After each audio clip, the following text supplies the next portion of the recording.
Right. This has always been interesting because like the YouTube and the more Udemy and extended like sides of the internet Yeah. have sometimes been quite separate, and we've sort of formed into different bubbles. Oh, So yeah, what we're seeing more now is people starting to come together a bit more. So it was interesting what you've alluded to there about sort of having a bit more freedom of, I don't know, expression or something with YouTube.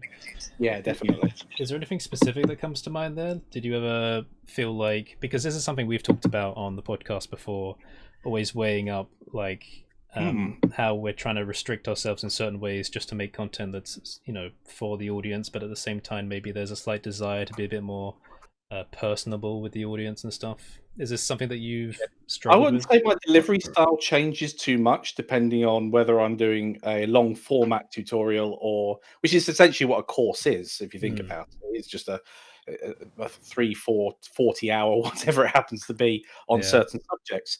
I really, I don't think I change that much, but it's really the type of content. So if I want to experiment with stuff that I'm completely new to, for instance, I've been catching up on CG Matters procedural stuff. I really love being able Wise to, choice.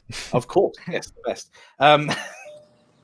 I really love the way that you can generate stuff and your stuff as well, Curtis, with the Bygen. Oh yeah.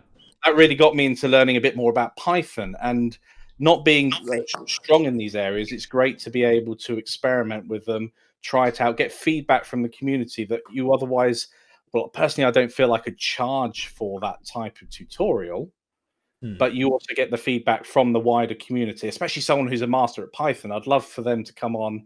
I'm working on a series with Python at the moment to come in and completely, rip apart my code and say, "Oh, you've done this wrong. You should have done it like that," etc.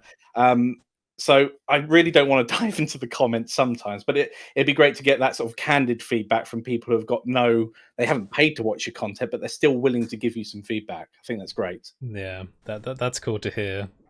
Wanting and not wanting to read comments is something that we've all got. Here's something I thought about. Is the comment okay?